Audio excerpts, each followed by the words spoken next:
प्रशांत इधर ही आ।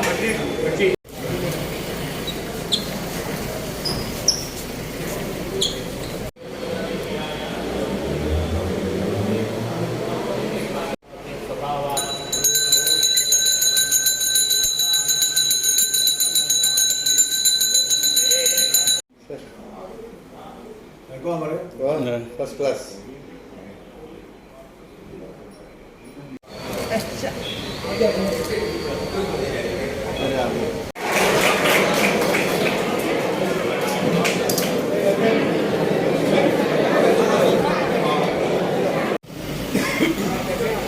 सर साड़ी सर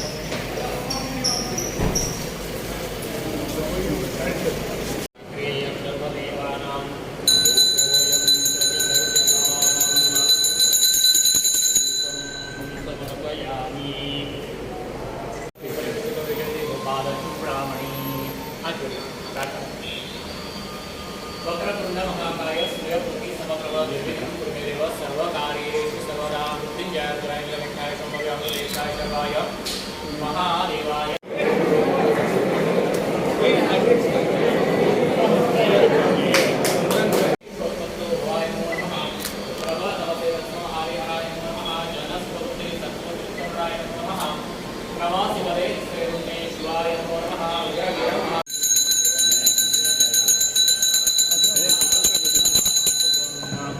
मंगलनीराञ्जनदीपं समर्पयामि।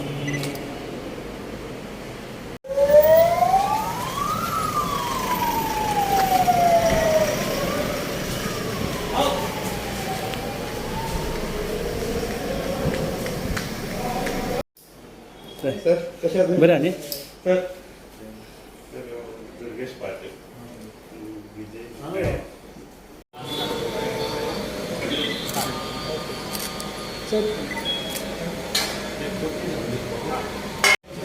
नाही आओ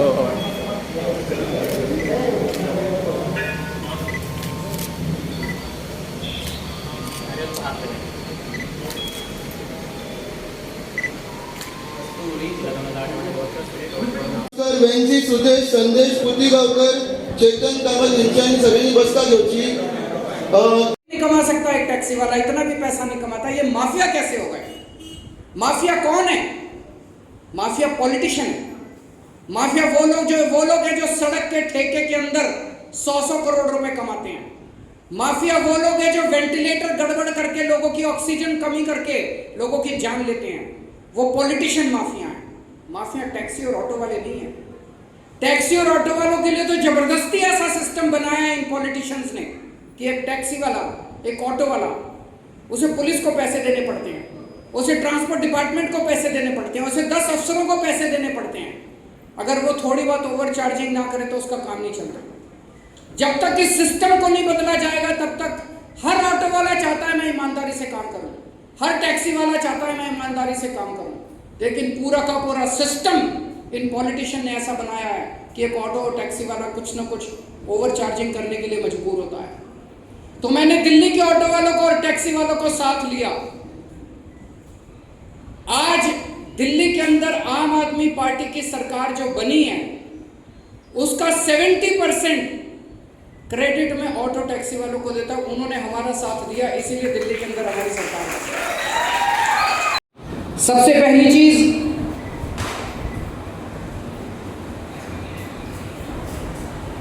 एक मुझे बताया गया कि सरकार पॉलिसी बनाती है, ऑटो टैक्सी वाले से पूछा नहीं जाता, ऐसी पॉलिसी बना दी जाती है कि जिसकी वजह से आप सब लोगों को बड़ी तकलीफ होती है। तो हम एक कॉरपोरेशन बनाएंगे, उस कॉरपोरेशन में 1-2 अफसर होंगे और बाकी सारे ऑटो वाले और टैक्सी वाले होंगे, वो चलाएंगे उस कॉरपोरेशन को। वो बनाएंगे गोवा के टैक्सी वालों की पॉलिसी। गोवा के टैक्सी वालों की पॉलिसी कोई पॉलिटिशियन और कोई ब्यूरोक्रेट अफसर बैठ के नहीं बनाएगा। गोवा की पॉलिसी गोवा के टैक्सी वाले बनाएंगे। दिल्ली के अंदर अभी पिछले साल हम लोगों ने टैक्सी वालों का, ऑटो वालों का किराया बढ़ाया। वो जो कमेटी थी जिसने किराया बढ़ाया उसमें 2 ऑफिसर थे, बाकी सारे टैक्सी वाले और ऑटो वाले थे। उन्होंने डिसाइड किया कि किराया क्या होना चाहिए। ऐसे ये कॉरपोरेशन बनाएंगे तो ऐप होना चाहिए नहीं होना चाहिए ये आप तय करेंगे। रेट क्या होना चाहिए, आपका फेयर कितना होना चाहिए ये आप तय करेंगे। फिर साल में कितनी बार बढ़ाना चाहिए ये आप तय करेंगे। पूरे टैक्सी के पूरे सेक्टर को आप लोग डिसाइड करेंगे, टैक्सी के लोग डिसाइड करेंगे, कंप्यूटर डिसाइड करेंगे कि किस तरह से पूरे सेक्टर को गवर्न करना है।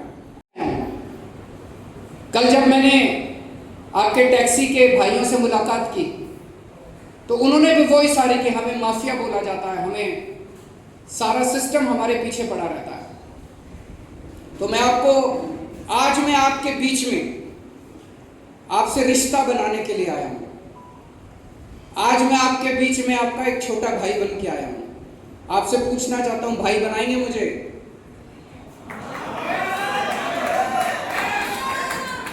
भाई बनाएंगे मुझे?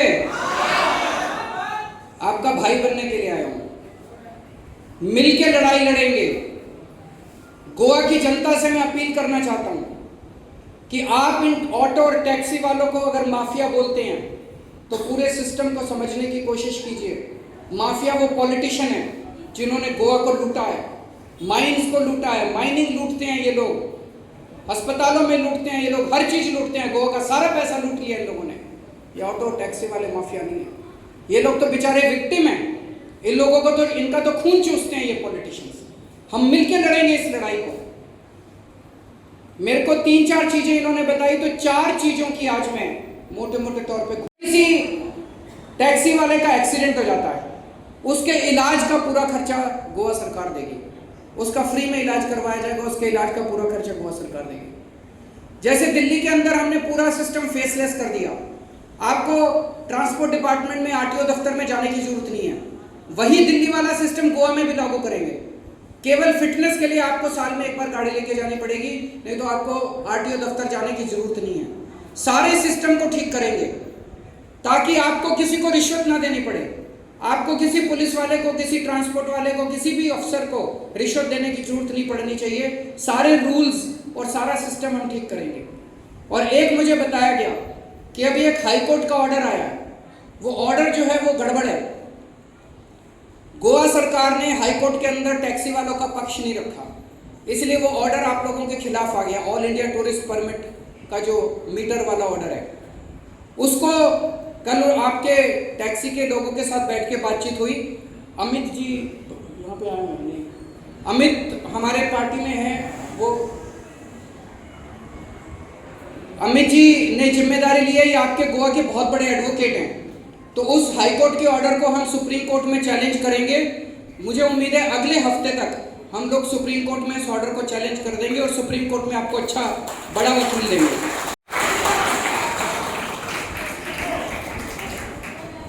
तो आज मैं ये आपके सामने देखिए, जो मैंने 4-5 बातें बोली है, ऐसा नहीं कि अब जिंदगी में कोई समस्या नहीं आएगी, और जिंदगी बहुत बड़ी है, जिंदगी में और भी नई नई समस्या आएगी। लेकिन जो मैंने अभी एक बात बोली कि आज से मेरा और आपका भाई का रिश्ता है, ये बड़ी बात है। जिंदगी में कभी भी कोई भी समस्या आएगी, मैं आपके लिए खड़ा हूं, मैं आपके साथ खड़ा हूं। तो जब भी कोई समस्या हो, मैं आपके साथ खड़ा हूं। मैं जब भी गोवा आता हूं, मैं कुछ ना कुछ ऐलान करता हूं, और अगले दिन सावंत साहब फिर मेरी बात उठा के फिर वो भी कुछ ऐलान करते हैं। जैसे मैं पहले आया, मैंने कहा बिजली मुफ्त देंगे, अगले दिन सावंत साहब ने कहा पानी मुफ्त देंगे। मैंने आके कहा हम हर बच्चे को रोजगार देंगे, रोजगार नहीं मिलेगा तो 3000 रुपये महीना रोजगार भत्ता देंगे। अगले दिन सावंत साहब ने कहा कि मैं 10,000 रोजगार दूंगा। आज मैं आपके लिए टैक्सी वालों के लिए कुछ बोल रहा हूं, पक्का कल सावंत साहब कुछ ना कुछ आपके लिए अनाउंस करेंगे। 7 साल में हमने ऑटो वालों के लिए बहुत कुछ किया, लेकिन जो सबसे बड़ा काम किया, हमने उनको इज्जत की जिंदगी दी है। आज दिल्ली की सारी जनता आज ऑटो वालों से प्यार करती है, कोई अब उनको माफिया नहीं बोलता। सारे ऑटो वाले मीटर से चलते हैं, सारे ऑटो वाले ईमानदारी से काम करते हैं, ईमानदारी से काम करना चाहते थे, सिस्टम उनको मजबूर करता था बेईमानी करने के लिए। आज सारे ऑटो वाले ईमानदारी से काम करते हैं। क्यों?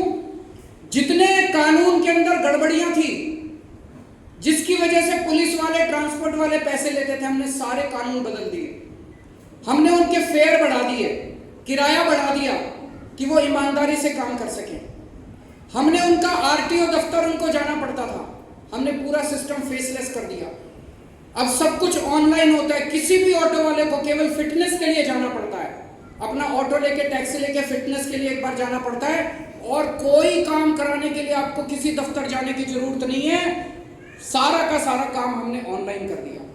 एक अलग से टेलीफोन नंबर जारी कर दिया, अगर किसी ऑटो वाले को कोई दिक्कत हो उस पर फोन करो, आपका काम घर बैठे होता है, आपको कहीं जाने की जरूरत नहीं पड़ती। फिटनेस फीस जो है वो हमने ऑटो वालों की माफ कर दी है, कोई फिटनेस फीस नहीं देते, 0 फिटनेस फीस लगती है। बहुत काम किया। अभी कोरोना हुआ, कोरोना के टाइम में हमने पहली वेव आई, 5-5 हजार रुपए, क्योंकि ऑटो टैक्सी वालों को काम खत्म हो गया था, उनके घर में बच्चे भूखे मरने लग गए थे। हर एक के अकाउंट में 5-5 हजार रुपए हमने दिल्ली सरकार ने डलवा दिया। दूसरी वेव आई, फिर से 5-5 हजार रुपए हमने उनके अकाउंट में डलवा दिए। पूरे देश में कोई सरकार नहीं है जिसने अपने ऑटो वालों के लिए 5-5 हजार रुपए डलवाए।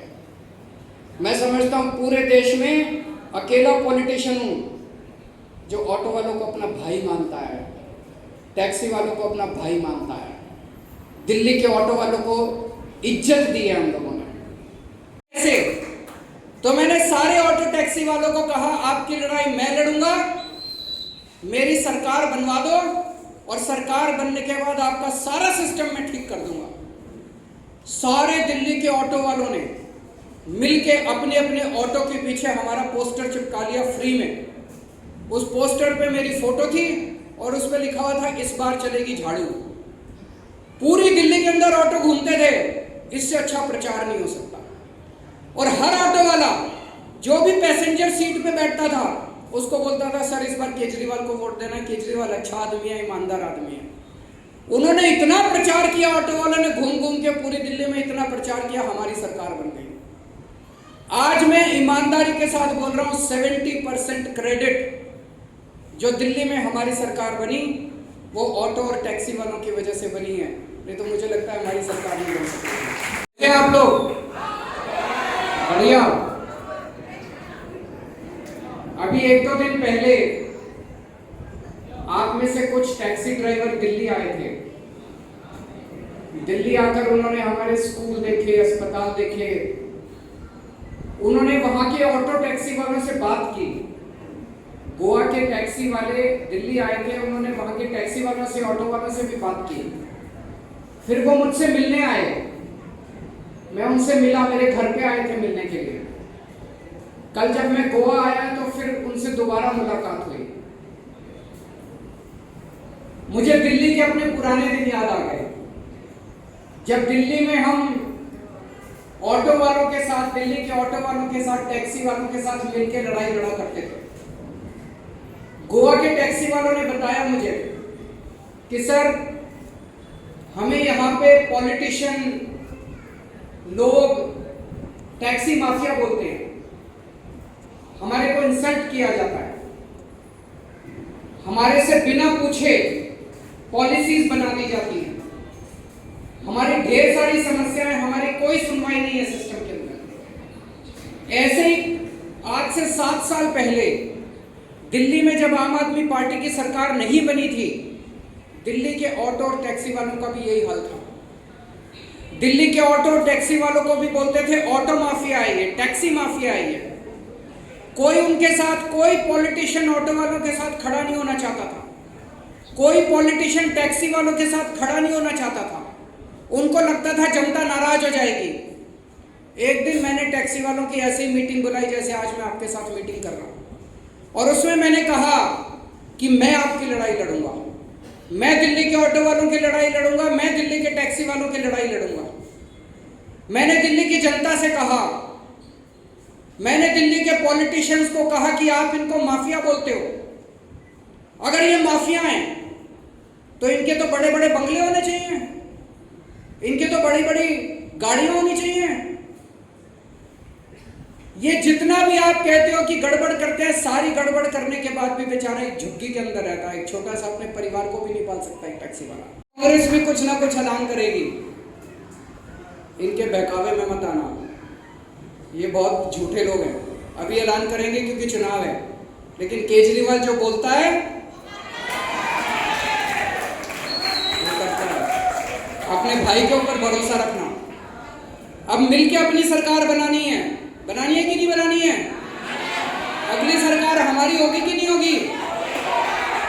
अपनी ताकत दिखा दो। जैसे दिल्ली के अंदर ऑटो वालों ने, टैक्सी वालों ने मिलकर अपनी सरकार बनाई थी, गोवा के अंदर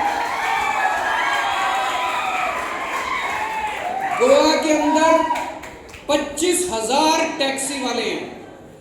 25,000 बहुत बड़े होते हैं। अगर ये 25,000 टैक्सी वाले मिल जाएं, एक हो जाएं, एकता में ताकत है, तो गोवा के अंदर हर सरकार टैक्सी वालों की बनेगी, फिर किसी की नहीं बनेगी। बोल के जा रहे हैं। एक ये कि अब आपकी जिम्मेदारी है, जितने लोग इस हॉल में बैठे हैं, कि सारे टैक्सी वालों के पास जाना है और सबको बोलना है कि एक मौका देख के देखते हैं केजरीवाल को। आपने इतने साल कांग्रेस को वोट दिया, इतनी बार कांग्रेस की सरकार बनाई, इतनी बार आपने बीजेपी की सरकार बनाई।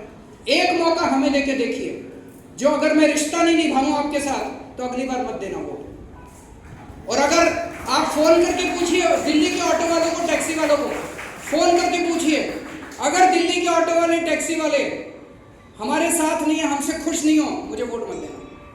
लेकिन एक मौका दीजिए।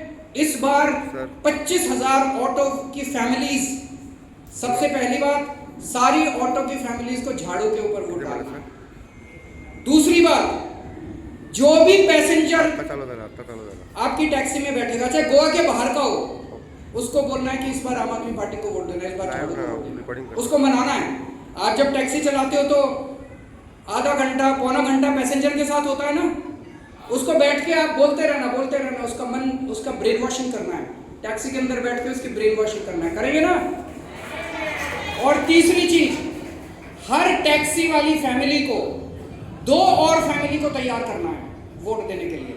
आप तो देंगे ही, 2 फैमिली को और तैयार करना है। तो 3 चीजें, एक, सारे टैक्सी वाले झाड़ू पे वोट देंगे। दूसरा, हर पैसेंजर को आम आदमी पार्टी को वोट देने के लिए बोलेंगे। और तीसरा, एक टैक्सी फैमिली 2 और फैमिली को तैयार करेगी। मंजूर है? हाथ खड़ा करके बताइए मंजूर। इस बार एक साथ हो जाइए, फिर देखिए कि गोवा के अंदर हर सरकार गरीबों की बनेगी, टैक्सी वालों की बनेगी और इनकी लूट की बनेगी। भारत माता की। मैं कहना चाहता हूं कि गोवा के अंदर सबसे ज्यादा संख्या भंडारी समाज की है। 30% से ज्यादा संख्या भंडारी समाज की है। 60 साल से एक भी भंडारी समाज का सीएम नहीं हुआ। एक सीएम हुआ केवल 2.5 साल के लिए, एक भी सीएम नहीं हुआ। कास्टिज्म मैं नहीं कर रहा, कास्टिज्म ये दोनों पार्टियां कर रही हैं, जिन्होंने भंडारी समाज को केवल वोट लेने के लिए इस्तेमाल किया और उसके बाद उनको उठा के फेंक देते हैं। अभी कल जब मैं गोवा आया, एक रिपोर्टर मेरे से मिलने आया। आपको जान के शॉक लगेगा उन्होंने क्या कहा मुझे। उस रिपोर्टर ने मुझे बोला कि वो कुछ पॉलिटिशियंस के साथ बैठे हुए थे, बीजेपी के भी थे, कांग्रेस के भी थे, और पॉलिटिशियन आपस में बात कर रहे थे कि ये केजरीवाल बोल के गया है कि भंडारी समाज का सीएम होगा। भंडारी समाज गोवा को संभाल पाएंगे क्या सीएम? क्या वो, उनमें टैलेंट है क्या? ऐसी बातें ये लोग करते हैं बैठ के। मेरा तो खून खौल उठा। ये कांग्रेस और बीजेपी वाले समझते क्या अपने आप को? उनको क्या लगता है उनमें टैलेंट है, भंडारी समाज में टैलेंट नहीं है? आज भंडारी समाज ने गोवा के लिए क्या नहीं किया? हर क्षेत्र के अंदर भंडारी समाज ने अपना नाम रोशन किया, गोवा का नाम रोशन किया। भंडारी समाज से वकील बनते हैं, इंजीनियर बनते हैं, डॉक्टर बनते हैं, पायलट बनते हैं, हर बनते हैं। तो ये लोग, इनको लगता है कि केवल कांग्रेस और बीजेपी के पास टैलेंट है। हर समाज में टैलेंट होता है। भंडारी समाज में भी टैलेंट है, ब्राह्मण समाज में भी टैलेंट है, एससी समाज में भी टैलेंट है, सब समाज में टैलेंट है।